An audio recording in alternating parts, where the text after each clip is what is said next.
আসলে আমার সাথে হয়েছেটা কি? আমার ভুলটা কি বাংলাদেশে জন্মগ্রহণ করা? আমি আর আমার বড় ভাই গেলাম ভিসাটা নেওয়ার জন্য, পাসপোর্টটা নেওয়ার জন্য বিএফএস গ্লোবালে। দেখি যে ভিসাটা পাইলাম না।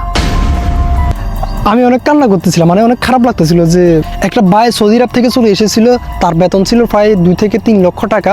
সে ইউরোপে যাবে বলে মালদার জন্য অ্যাপ্লিকেশন করছে, কিন্তু আলটিমেটলি রিজেক্ট পেপারটা হাতে পেল, তার বিষয়টা পাইল না। কি যে একটা জার্নি ওরে ভাই। আসসালামু আলাইকুম। আজকে আমি আপনাদেরকে আমার লাইফের একটা ছোট্ট জার্নি শেয়ার করব, যেটা আপনাদের জন্য একটু হলো হেল্পফুল হতে পারে। যারা ইন ফিউচারে ভাবতেছেন যে একটা ফার্স্ট ওয়ার্ল্ড কান্ট্রিতে স্টে করবেন, সেটেল হবেন, ইউরোপ হতে পারে বা অন্য দেশ হতে পারে, সো এটা আপনার জন্য একটু হলো হেল্পফুল হবে। আমি ইউরোপের জন্য একটা ফার্স্ট ওয়ার্ল্ড কান্ট্রিতে যাওয়ার জন্য 2021 সাল থেকে 2025 সাল পর্যন্ত ট্রাই করছি, অলমোস্ট 5 ইয়ার্স, এবং 7টা দেশের জন্য প্লাস 20 লক্ষ টাকার মতো, 20 লক্ষ টাকা নয়, এর থেকে আরও বেশি হবে, আমি লস করেছি এই একটা ভালো একটা ফার্স্ট ওয়ার্ল্ড কান্ট্রিতে যাওয়ার জন্য। বাট আফটার 5 ইয়ার্স আমি কোনো ভিসা পাই নাই। আসলে আমার সাথে হয়েছেটা কি? আমি আপনাদের কাছে আসলে কিছু কোশ্চেন রাখতে চাই। আসলে আমার সাথে হয়েছেটা কি? আমার অপরাধটা কি? আমার ভুলটা কি?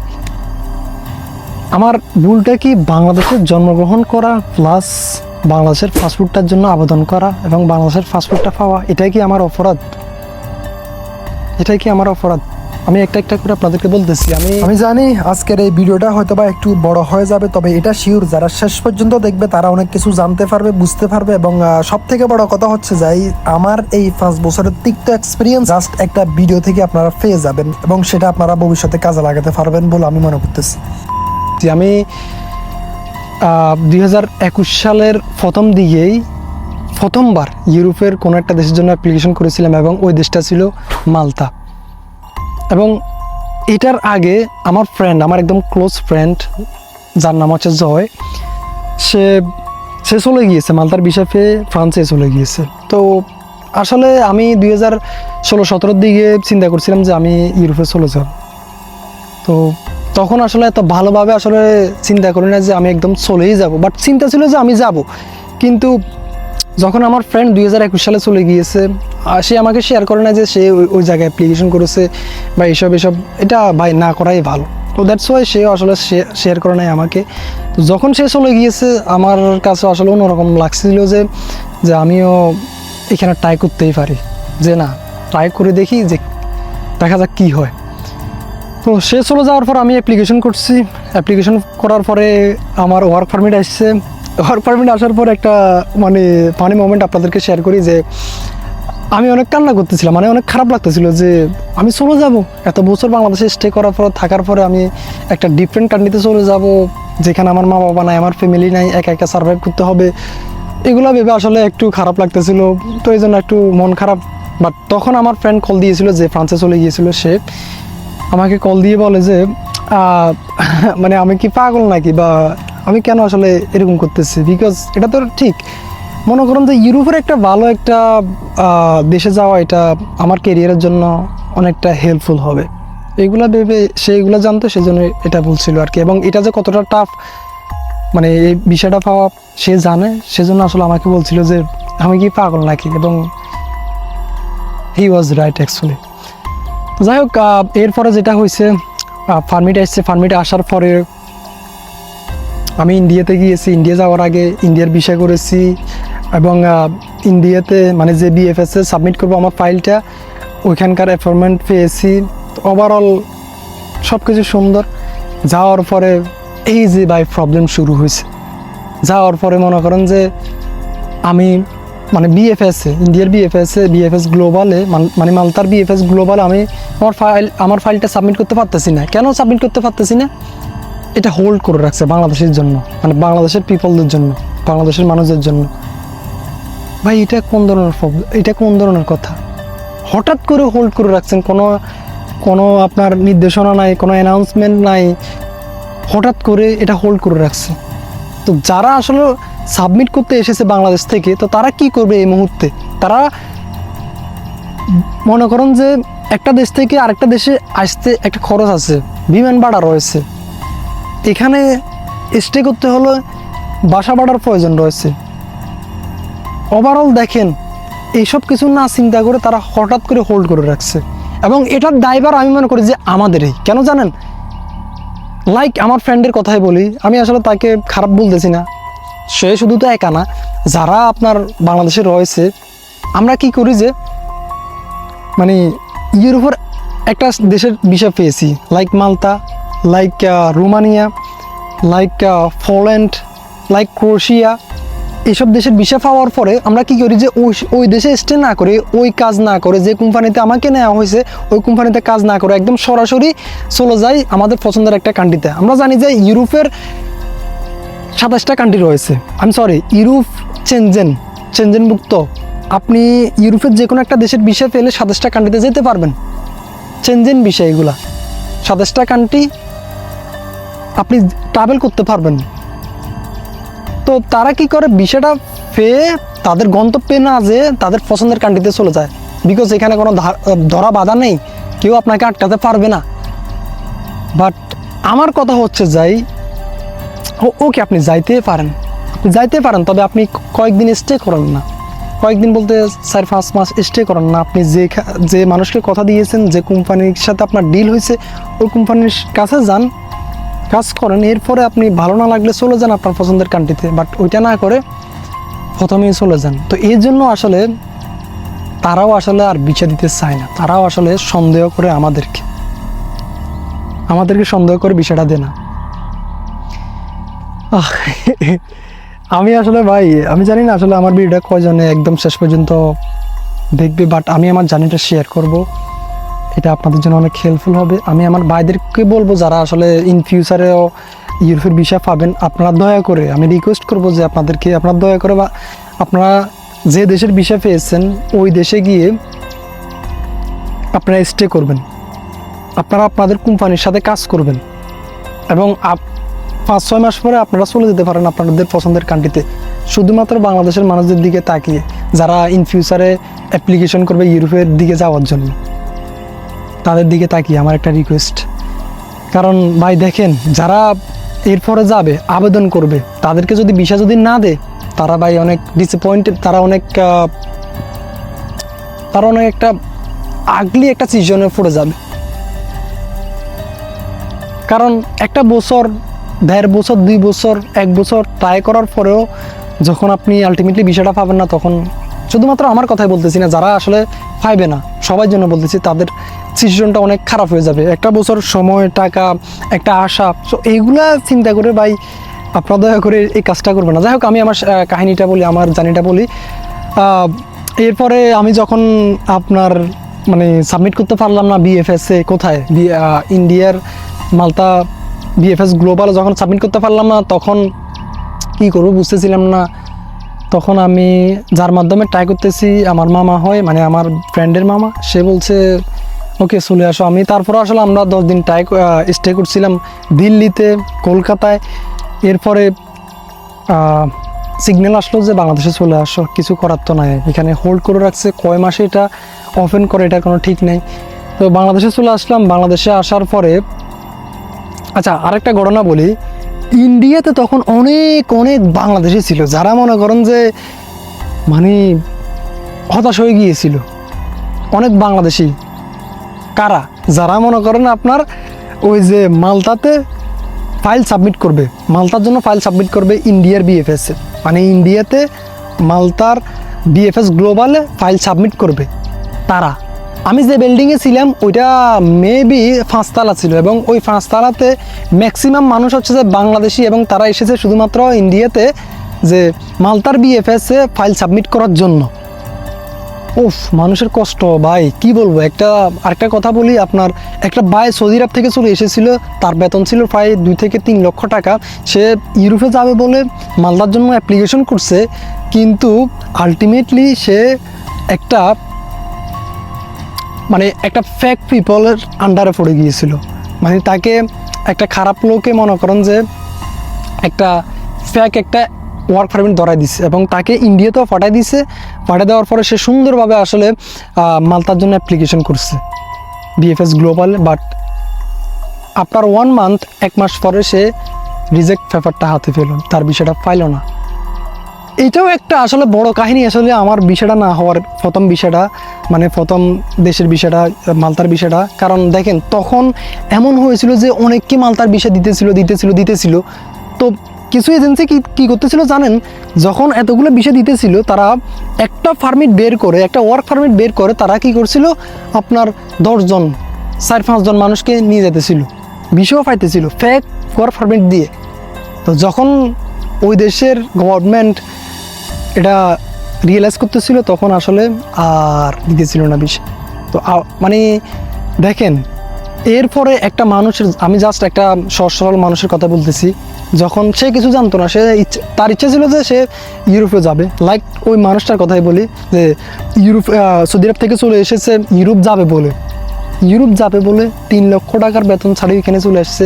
তো সে কি আসলে রং ছিল? রং ছিল ওই এজেন্সি, যে এজেন্সি তাকে ফ্যাক একটা একটা ওয়ার্ক পারমিট ধরা দিয়েছিল। তো এইসব কারণে দেখেন আলটিমেটলি দোষটা কিন্তু আমাদেরই, তাদের কোনো দোষ নেই। তারা চাই লোক নেওয়ার জন্য। যখন আমরা ভুল করি, যখন আমরা তাদের সাথে আমাদের কমিটমেন্টটা রাখতে পারি না, তখন আসলে তারাও আর আমাদেরকে নিতে চায় না, আমাদেরকে রিজেক্ট করে, রিফিউজ করে। এগুলোর কারণে তখন আর কাউকে বিষয় দিচ্ছিল না ভাই।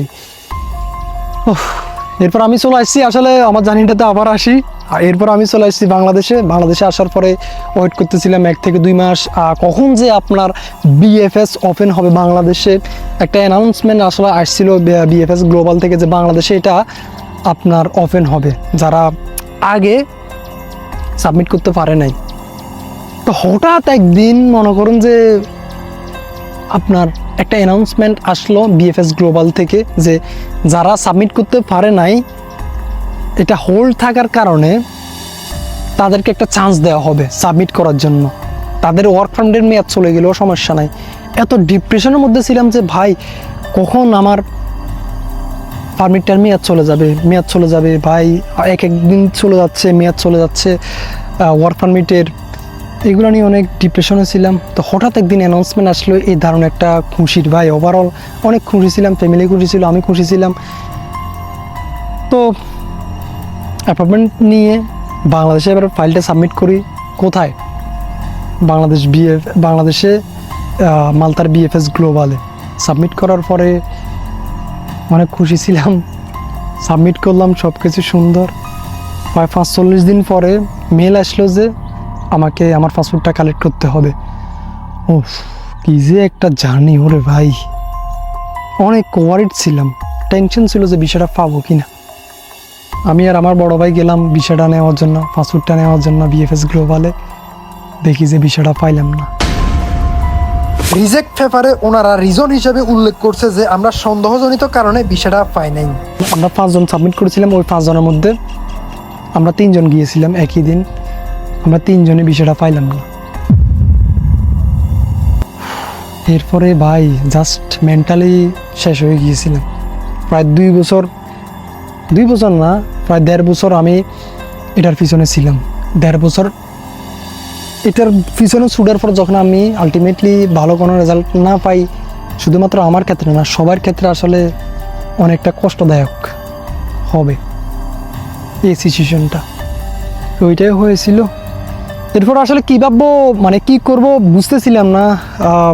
আমি আসলে ভাবছিলাম, আমি যেটা বলছিলাম যে আমার ওয়ার্ক পারমিটটা পাওয়ার পরে কান্না করতেছিলাম। আমি ভাবতেছিলাম যে আমি চলে যাব, ওইরকমটা আমার আসলে চিন্তা ভাবনা ছিল। বাট এটা যে এতটা ডিফিকাল্ট হবে আমি আসলে কখনো কল্পনাই করি নাই।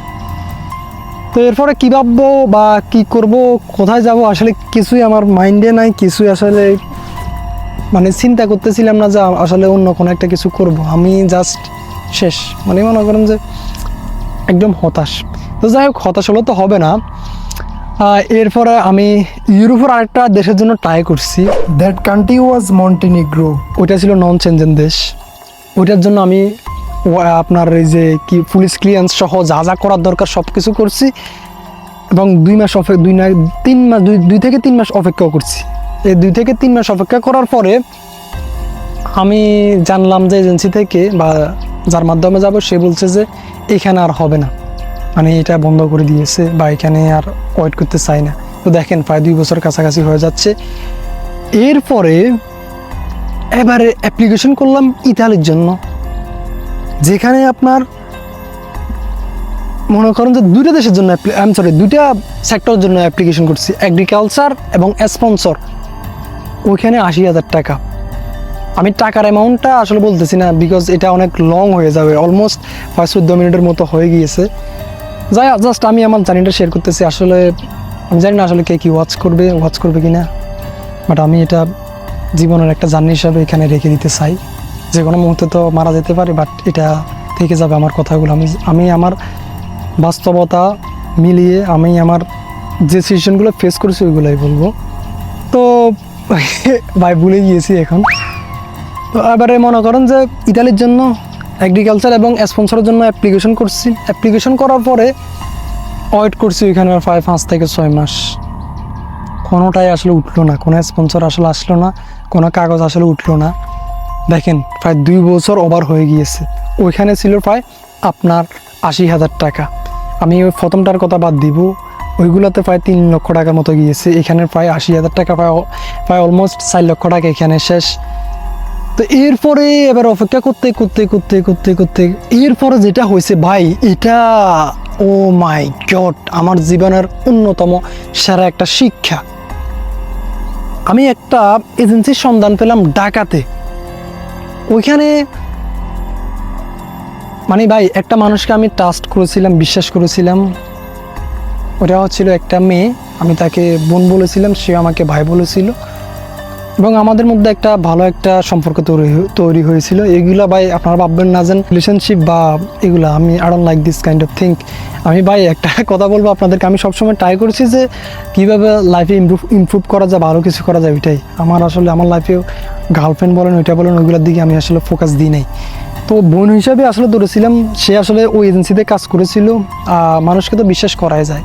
তো তার মাধ্যমে তাকে আমি সব কিছু শেয়ার করেছিলাম যে দেখেন আমি আজকে প্রায় অনেকগুলা দিন অনেকগুলা সময় ট্রাই করেছি, বাট আলটিমেটলি আমি বিষয়টা পাই নাই। Right now I am very depressed. এখন আপনাদের এটা যদি ঠিক হয়, এজেন্সিটা যদি ঠিক থাকে, রাইট থাকে, আমি আপনাদের এখানে অ্যাপ্লাই করব। তো সে বলেছিল তার বাপ একজন আর্মি এবং তার পরিবার একটা ভালো একটা পরিবার থেকে সে বিলং করে, এবং সে যে এজেন্সিতে কাজ করতেছে সেটা জাস্ট টাইম পাস করার জন্য, এবং এসব বলে আসলে আমাকে এসব বলছিল আমাকে, এবং আমি সব শোনার পরে তার প্রতি একটু বিশ্বাস ছিল যে না এখানে একটু ট্রাই করতেই পারি। তো আমি এরপরে এবার ইউকের জন্য ট্রাই করি। ইউকে ট্রাই করার পরে সব কিছু ঠিকঠাক ছিল, প্রায় 24 লক্ষ টাকা কন্ট্যাক্ট ছিল, একটা স্পন্সর ইউকে টায়ার 5। আমি লন্ডনে যাব, ইংল্যান্ডে যাব, ওইখানে যাওয়ার পরে আমার বেতন থাকবে আপনার 3 থেকে 4 লক্ষ টাকা বেতন। ডাজেন্ট ম্যাটার, আমি এটা মেনশন করতে চাই না, আমার জাস্ট বিষয়টা দরকার। সব কিছু ঠিকঠাক। আমি ওইখানে গিয়ে একটা ডিল করলাম ওনাদের সাথে, এবং ওনাদের কথা অনুযায়ী সব কিছু ঠিকঠাক ছিল। প্রথমে 4 লক্ষ টাকা দিলাম। এরপরে মনে করেন যে তাদেরকে স্পন্সর আসার পরে আরও দিলাম 10 লক্ষ টাকা। ওভারঅল পাই 10 লক্ষ টাকা না, 12-13 লক্ষ টাকা ওভারঅল তাদেরকে আমরা 17 লক্ষ টাকা দিয়ে দিই। 17 লক্ষ টাকা, এবং কাগজ এগুলা তৈরি করতে আরও প্রায় 1-1.5 লক্ষ টাকা চলে যায়। তো আফটার অল সব কিছুর পরে আমি এবারে বিএফএসে সাবমিট করব। কোথার? ইউকের বিএফএসে সাবমিট করব। এখানে অ্যাপ্লিকেশন করার আগে আমার বড় ভাই, আমার ফ্যামিলির কেউ আসলে আমাকে সাপোর্ট করতেছিল না, করে নাই। আমি সবার এগেনস্টে গিয়ে তাদেরকে বিশ্বাস করে আমি এসব কিছু করেছি। এখানে অনেক কষ্ট করেছি, অনেক হার্ডওয়ার্ক করেছি, কেউ বিশ্বাস করতেছিল না। এতগুলো টাকা ভাই, আমি কি কোটিপতি? 17 লক্ষ টাকা আমার মতো ছেলে যাকে কেউ সাপোর্ট করতেছে না তাদেরকে দেওয়া, এটা খুবই ডিফিকাল্ট। যাই হোক, আল্লাহর রহমতে আমি ওইসব অবস্ট্রাগল, ওইসব বাধা পার করে তাদেরকে ওই টাকাগুলো দিয়েছিলাম, যেখান থেকে হোক ম্যানেজ করে আমি দিয়েছিলাম। দেওয়ার পরে এবার আমি বিএফএসে সাবমিট করলাম। ইউকে বিএফএসে সাবমিট করার পরে সব কিছু ঠিকঠাক। এবারে ভাই আসছে কি একটা ইন্টারভিউ। আপনারা আমার প্রিভিয়াস ভিডিওগুলো দেখেন, আমি কীভাবে সাবমিট করছি, কী হয়েছিল আমার সাথে, ওটা দেখলেও আসলে আপনাদের একটু মানে আমার প্রতি একটু ট্রাস্ট ফিল হবে যে না আমি রিয়েল কথাগুলো বলতেছি। তো সাবমিট করার পরে আসলো কি একটা ইন্টারভিউ আসার পরে আমি একটু ওয়ারিড, ওকে ফাইন, যেহেতু ইন্টারভিউ আসছে আমাকে দিতে হবে। ইন্টারভিউ দিলাম। প্রথম ইন্টারভিউ নিল তারা ইউকে গভর্নমেন্ট থেকে। ইন্টারভিউ দেওয়ার পরে আমাকে আরেকটা মেল দিল যে আমার আরও একটা ইন্টারভিউ দিতে হবে। প্রথম ইন্টারভিউ আমি একদম সুন্দরভাবে সব কিছু বলেছিলাম, যেখানে আমার কোনো ভুল ছিল না, বাট দু একটা প্রশ্ন একটু ভুল ছিল। প্রশ্নের আনসার একটু শর্টলি করেছিলাম, এই জন্য একটু ওয়ারিড ছিলাম। যাই হোক, এগুলো তো চিন্তা করা যাবে না, যেটা হয়ে গেছে গিয়েছে। আমি এবার সেকেন্ড ইন্টারভিউতে গেলাম।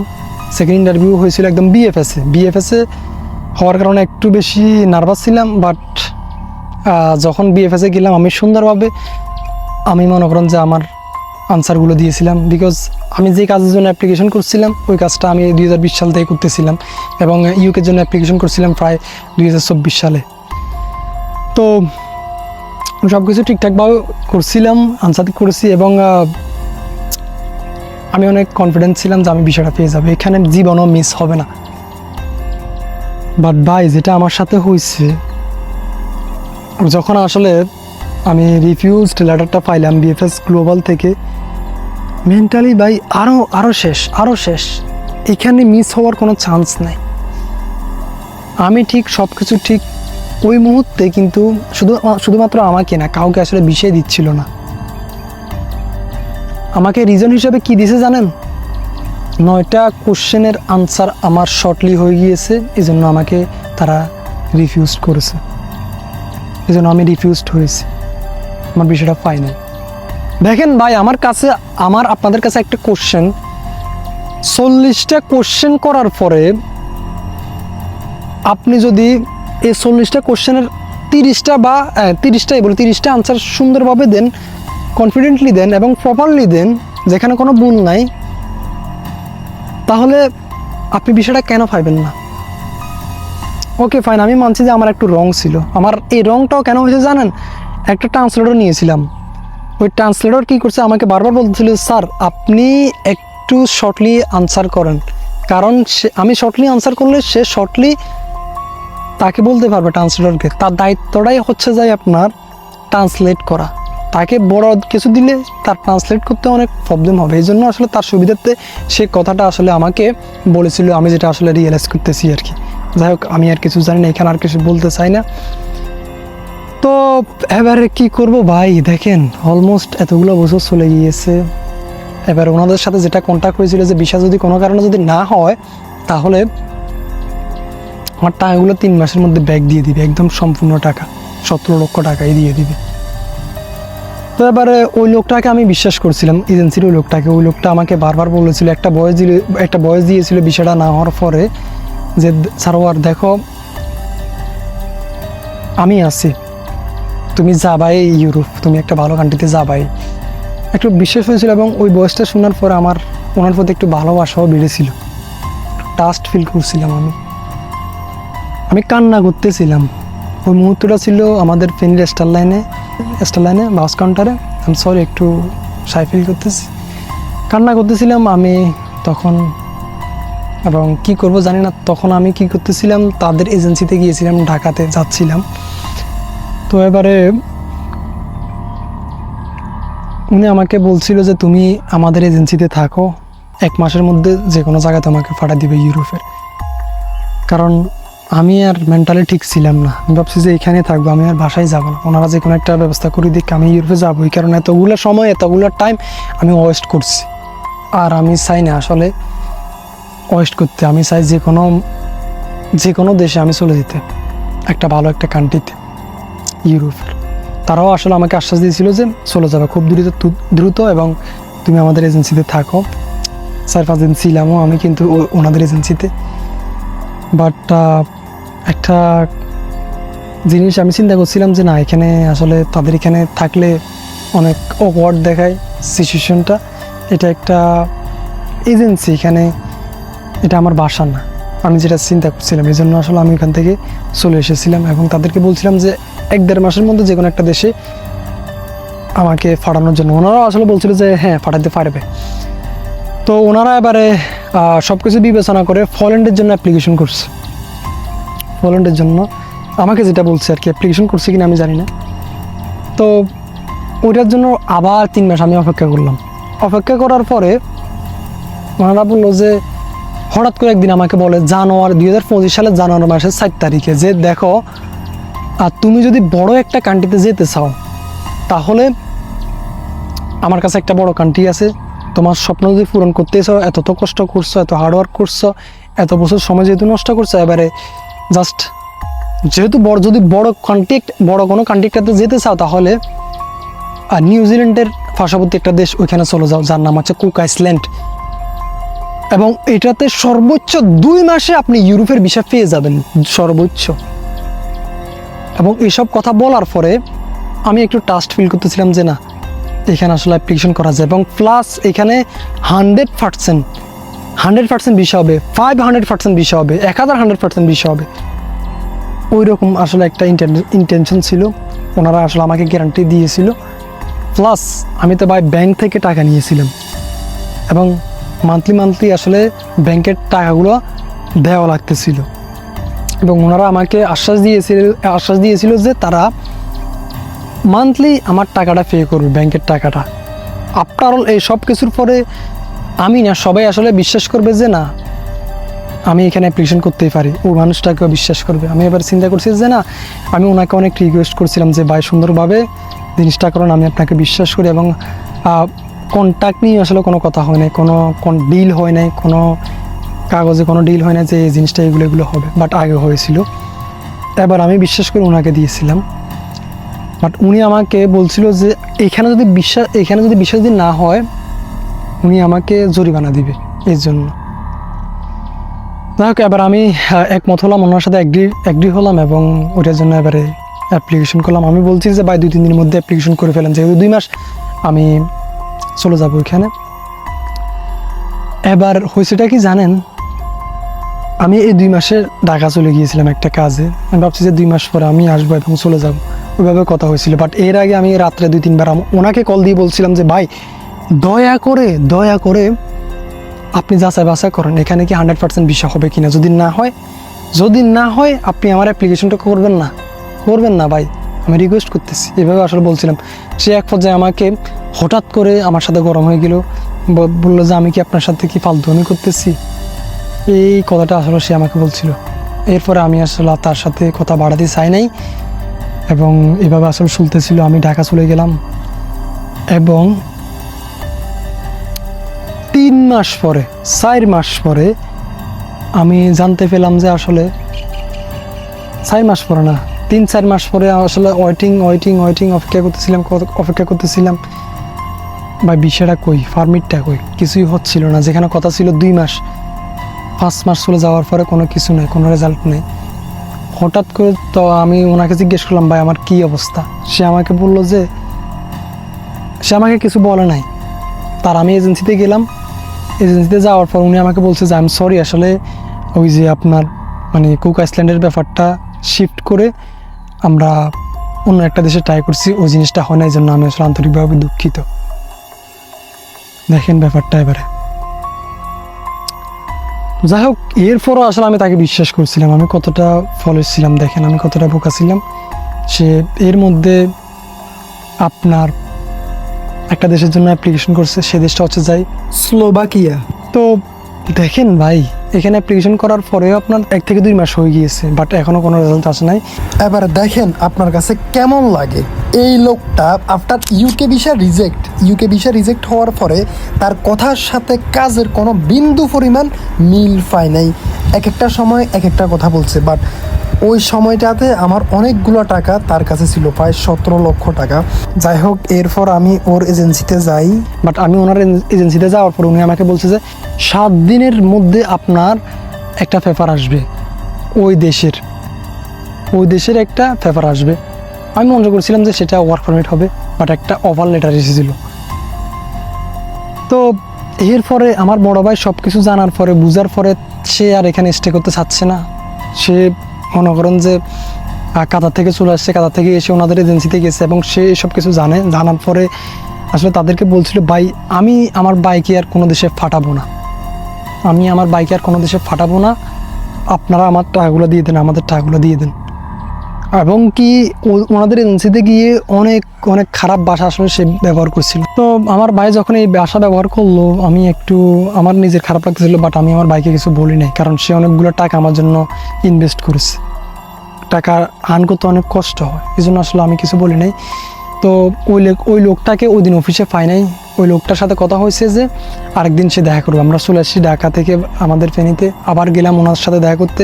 ওনার সাথে কথা হলো, উনি বলছে যে সব টাকা আমাদেরকে দিয়ে দিবে, সব টাকা আমাদেরকে দিয়ে দিবে এবং একটু অপেক্ষা করার জন্য। এরপরে অনেকগুলো ডেট দিছে, একটা ডেটে উনি টাকাটা দেয় না। তবে আস্তে আস্তে 1 লক্ষ টাকা করে দিয়েছিল এর আগে প্রত্যেকটা মাসে, ব্যাংকের কথাটা সে রাখছিল। ওহ, তারপরে সে যখন আসলে ডেটের পর ডেট দিতেছে, টাকা দিচ্ছে না, আমার ভাইও তার সাথে আসলে গরম হয়ে যেতেছে। ওই লোকটা বারবার কথা দিচ্ছিল যে আমাকে টাকাটা দিবে, আর দিতেছে না। স্টিল এখনও সে ডেট দিতেছে। লাস্ট সে একটা ডেট দিয়েছিল আপনার আরও 2 সপ্তাহ আগে, সে ওই ডেটে 100% কেয়ামত হয়ে গেলেও সে টাকাটা দিবে, বাট সেটাও সে মিস করছে। ওনার কাছে অলমোস্ট আরও 8 লক্ষ টাকা পাবো, আরগুলো সে দিয়ে দিয়েছে। এবং আমার কথা হচ্ছে প্রায় 1.5 বছর, স্টিল 1.5 বছর তার কাছে আমি টাকাগুলো পাই, এবং 1.5 বছর এখানেও ট্রাই করছি, অলমোস্ট 5 বছর হয়ে গিয়েছে। এবং সে লাস্টে একটা কথা বলছিল 1 দিন আগে যে সে সামনের মাসের মানে সেপ্টেম্বর মাসের, আজকে হচ্ছে যাই 29 তারিখ আগস্ট মাসের, এবং সেপ্টেম্বর মাসের 3 থেকে 5 তারিখের মধ্যে সে টাকাটা দিবে যেভাবে হোক। এটা একদম আখেরি কি একটা বলে, আখেরি সিদ্ধান্ত, মানে আখেরি কথা। তো যাই হোক, এটা আমার বড় ভাই বিশ্বাস করছে এবং ওই টাইমটাও তাদেরকে দিয়েছে। এই পর্যন্ত হচ্ছে যে আমার জার্নি। সামনে আসলে কি প্ল্যান করবো আসলে জানি না, তবে যারা এত কষ্ট করে আমার এই ভিডিওটা দেখেছেন এই পর্যন্ত, তাদেরকে একটা কথাই বলবো যে ভাই, মানি ইজ এভরিথিং। আলটিমেটলি টাকা সব কিছু। আপনার কাছে টাকা থাকলে আপনি সব কিছু করতে পারবেন। ইউরোপে যাওয়াটা সব থেকে বড় ব্যাপার নয়, যেটা রিয়েলাইজ করতেছি, যেটা বাস্তবতা। শুধুমাত্র ইউরোপ না, আপনি পৃথিবীর যে কোনো দেশে যাইতে পারবেন, আপনার কাছে যদি টাকা থাকে, টাকা আর্ন করান।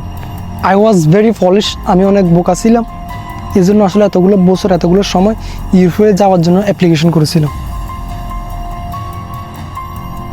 আমি এখন জাস্ট এটাই চিন্তা করতেছি যে জাস্ট আমাকে টাকা আর্ন করতে হবে। টাকা আর্ন করলে I can travel all over the world. আপনি যদি কোয়ালিফাইড হন, ক্যাপেবল হন, ওইসব দেশ আপনাকে টেনে নিয়ে যাবে। আপনি জাস্ট আপনার স্কিলটা ডেভেলপ করেন day by day. Everyday is a big chance to improve myself, improve you self, improve our self. That's ইট।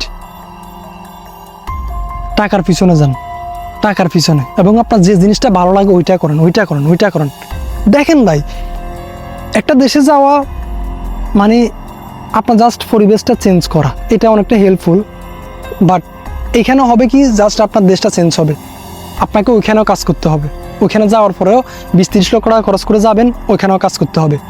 এটা আমি যেটা চিন্তা করতেছি, এবং এটাও আপনারাও চিন্তা করেন ভাই, যারা ইন ফিউচারে এইসব দেশে যাওয়ার ট্রাই করবেন। একবার হলে তো হয়েছে, ট্রাই করতে পারেন। হোয়াইল আপনি ইউরোপের জন্য অ্যাপ্লিকেশন করার সময় আপনি আপনার স্কিলটা ডেভেলপ করবেন, আপনি একটা কাজের মধ্যে থাকবেন, আপনি টাকা আর্নিং করতে থাকবেন, এবং আশা করি যে আপনি ভালো কিছু করতে পারবেন, যেটা আমি এখন রিয়েলাইজ করতেছি, যেটা আমি এখন বুঝতেছি।